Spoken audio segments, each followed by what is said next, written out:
সময় বয়ে চলে, কিন্তু কিছু নাম, কিছু মুখ, কিছু স্মৃতি সময় চেয়েও বড় হয়ে থাকে।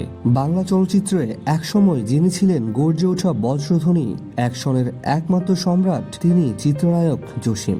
একজন বীর মুক্তিযোদ্ধা, একজন প্রিয় সন্তান, প্রিয় বাবা। সেই জসিম যিনি জীবনের গল্পটা শেষ করে দিয়েছিলেন মাত্র 53 বছর বয়সে, 1998 সালের 8 অক্টোবর, হৃদয় ভাঙা এক বিকেলে। তার প্রস্থান ছিল হঠাৎ, ছিল এক পরিবারের অভিভাবকত্বের করুণ ছিন্নতা।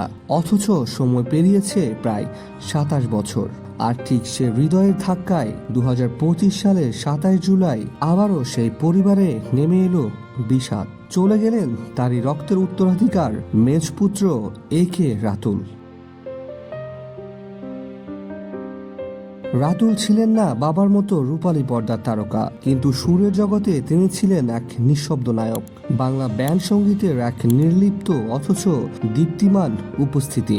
ব্যান্ড ওনদের প্রাণ, কণ্ঠ, বেস গিটার আর আবেগের কাঠামো। তিনি ছিলেন সঙ্গীতের কারিগর, দক্ষ সাউন্ড ইঞ্জিনিয়ার, যিনি মিক্সিং বোর্ডের পেছনে থাকলেও জানতেন কিভাবে শব্দকে ভালোবাসা বানাতে হয়। শৈশবে হারিয়েছেন বাবাকে, বেড়ে ওঠা নাসরিন নামের এক সংগ্রামী মায়ের কোলে, যেখানে ভালোবাসা ছিল দৃঢ়, অথচ চোখে ছিল অবিরাম ক্লান্তির ছায়া। 3 ভাই সামি, রাহুল, রাতুল, তিনজনই বাবা জসিমের পদচিহ্ন অনুসরণ না করে গেছেন সুরের অনন্ত পথে।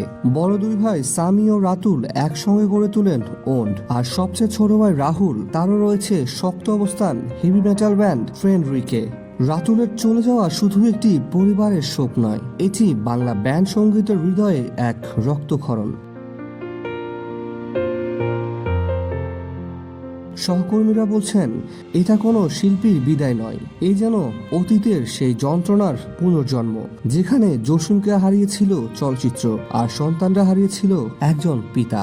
কিন্তু শিল্পীরা মরে না, তাদের অস্তিত্ব রয়ে যায় ছায়ার মতো, গানের মতো, ভালোবাসার মতো। নায়ক জসিম আর নেই, আজ থেকে রাতুলও নেই, তবে তারা আছেন প্রতিটি তালে, প্রতিটি নিঃশ্বাসে, এই দেশের শিল্প ও হৃদয়ের গোপন স্বরে।